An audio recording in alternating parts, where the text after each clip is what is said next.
Oke guys, kita ketemu lagi dengan Mr. James dari Bimbel ME. Oke, kali ini materinya masih tentang kinematika memadu gerak. Nah, dalam hal ini GLB tambah GLBB yaitu gerak parabola. Oke, yang perlu kita ingat dari gerak parabola adalah, perhatikan gerak parabola di materi SMA itu pada arah X itu adalah GLB. Oke, pada arah Y itu adalah GLBB. Nah, GLBB sendiri kalau arah vertikal itu ada terbagi jadi tiga nih.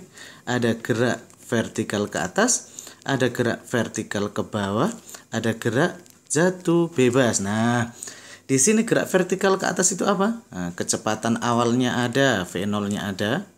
Kemudian A-nya adalah negatif gravitasi. Jadi setiap detik dia kecepatannya berkurang 10. Oke.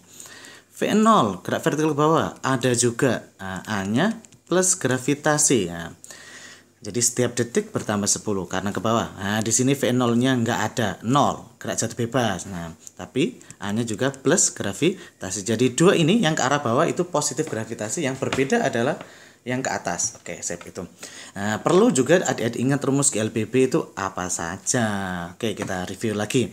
Untuk rumus GLB cuma satu, S sama dengan V kali T. Untuk GLBB rumusnya ada 3. Oke, V sama dengan V0 plus minus AT. Oke, untuk rumus S itu V0T plus minus setengah AT kuadrat. Terakhir V kuadrat sama dengan V0 kuadrat plus minus 2AS. Nah, biasanya untuk arah vertikal, nah ya sudah S ini nanti diganti lambangnya menjadi H atau ketinggian. Tapi sama saja, oke. Oke, kita masuk membahas tentang materi GLBB, parabola maksudnya. Oke. Suatu benda dilempar dengan kecepatan V0 pada suhu theta. Nah, benda ini akan berlintas seperti ini. Maka biasanya pertanyaannya itu adalah kapan dia mencapai tinggi maksimum? Berapa jarak tinggi maksimum? Berapa jarak terjauhnya? X max atau R biasanya. Nah, itu 3 pertanyaannya. Nah, oke, kita sebelumnya kita urai terlebih dahulu. Oke. Kecepatan, komponen kecepatan awalnya. Jadi kalau kita insert menjadi seperti ini nih. Ini kita perkecil nih, kita ambil di sini. Oke. Nah, jadi di sini ada V0, di sini ada 90 derajat. Maka di sini ada V0x, di sini ada V0y. Jadi kita ada di sini V0x, di sini ada V0y. Oke, sip. Hubungannya V0x dan V0y bagaimana? Nah, tetanya di sini. Oke. Sebagaimana kita tahu, sin theta itu adalah depan per miring. Oke, depannya mana? V0y. Oke, sip. Kita tulis V0y per V0 sehingga V0y itu adalah V0 kali sin theta. Oke, sip.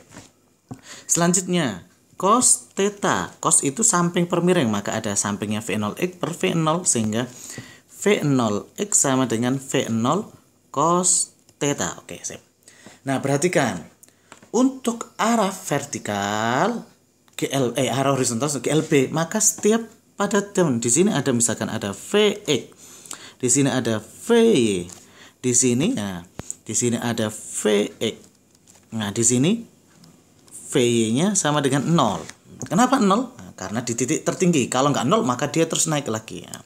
Oke, di titik ini ada Vx, di titik ini ada Vy. Nah, perhatikan nih.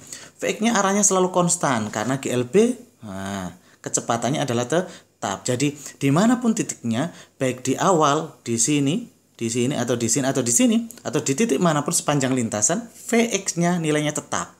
Karena kita sudah punya V0x sama dengan V0 cos, maka semua Vx itu nilainya sama. V0 cos theta, karena dia GLB. Oke, sip. Nah, sementara untuk Vy, perhatikan dari gambar kita tahu, V ini ke atas, ini 0, ini ke bawah. Nah, pasti perubahan. Nah, karena dia GLBB, maka perubahannya ngikutin ini nih, V. Nah, berarti Vy, karena dikasih Y berarti V0Y. Karena dia ke atas, maka gerak vertikal ke atas. Jadi A-nya diganti negatif gravitasi. Nah, seperti ini. Maka ini V0Y kali T min setengah GT kuadrat dan seterusnya. Seperti itu ya. Oke, jadi bisa. Oke. Kita kemudian sekarang bagaimana kemudian di titik-titik ini, misalkan ini saya kasih titik A, saya kasih titik B, saya kasih titik C, saya kasih titik dan E. Untuk masing-masing kecepatan pada titik tertentu karena terdiri dari dua buah komponen kecepatan, maka V di titik itu, V di pada titik tertentu itu ada sama dengan akar Vx kuadrat tambah Vy kuadrat. Oke. Khusus untuk titik tertinggi karena komponen tinggal X, ya tinggal Vx saja karena V-nya 0. Oke, sip. Sekarang kita mulai. Pertanyaan yang sering ditanyakan. Pertama, oke, berapa waktu maksimum? Nah, berapa waktu yang dicapai untuk mencapai tinggi maksimum TH, atau dari ini untuk menempuh lintasan dari A sampai C. Oke, sip.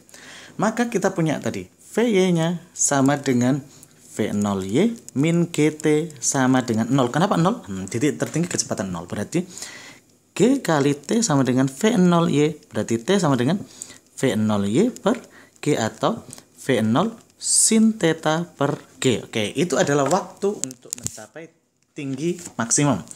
Nah, kemudian selanjutnya, berapa H max atau tinggi maksimum? Nah, ada dua cara nih, ada tiga tepatnya. Oke, ada tiga. Pertama, substitusi nilai T ini ke persamaan yang ini. Nah, jadi ini dimasukin ke sana, nanti ketemu nih. Nah, tapi cenderung lebih rumit. Nah, kita pakai yang persamaan ketiga saja yang langsung. Oke, jadi kita pakai Vy kuadrat sama dengan V0Y kuadrat min 2GS. Nah, S-nya karena vertikal tadi udah Mr. James bilang bahwa menjadi H. Oke, sip. Berarti kita punya 2GH karena ini 0 sama dengan V0Y kuadrat. Berarti H sama dengan V0Y kuadrat per 2G, atau bisa kita tulis V0Y-nya sama dengan V0 sin theta kuadrat per 2G sama dengan V0 kuadrat sin kuadrat theta per 2G. Oke. Pertanyaan terakhir yang sering muncul adalah adalah berapa? Oke, kita garisin dulu lah. Oke, berapa jarak terjauhnya? Oke, berapa jarak terjauh? Nah, oke. Kita jarak terjauh berapa X max atau R-nya berapa? Nah, jarak terjauh ini berarti arah horizontal. Arah horizontal tadi adalah GLB, maka rumusnya cuma satu. S sama dengan V kali T. Oke. S sama dengan V kali T. X max atau R sama dengan Vx kali T. Oke, berarti R sama dengan Vx-nya apa? V0 cos theta. Kenapa V0 cos theta? Karena ingat, GLB setiap kecepatan di setiap posisi kecepatannya konstan, berarti sama dengan V0 cos theta. Oke, T. Nah, sekarang masalahnya waktunya ini berapa? Waktu TR. Lama di udaranya berapa? Dari sen A ke E berapa? Kalau A ke C misalkan 3 detik, maka C ke E pasti 3 detik juga. Berarti A ke E adalah 6 detik. Misalkan A ke C 2 detik, C ke E ya 2 detik juga. Berarti totalnya 4 detik. Nah, bisa kita simpulkan bahwa dari A ke E itu adalah waktunya adalah 2 kali A ke C. Nah, sementara waktu A ke C adalah ini, berarti waktunya adalah 2 kalinya. Oke, jadi kita tulis 2 kali V0 sin theta per G. Nah, tinggal kita rapikan V0 kali V0 kuadrat. Kita tulis 2 sin theta cos theta per G. Nah, 2 sin theta cos theta itu dari trigonometri yang adik-adik sudah tahu bisa menjadi sin 2 theta per G. Nah, inilah sekelumit tentang gerak parabola. Nanti kita punya trik untuk mengerjakan soal-soal ini dengan tanpa menggunakan rumus, menggunakan grafik saja. Akan kita bahas dalam video selanjutnya. Oke? Tunggu saja. Trust ME, cos ME, make easy. Thank you.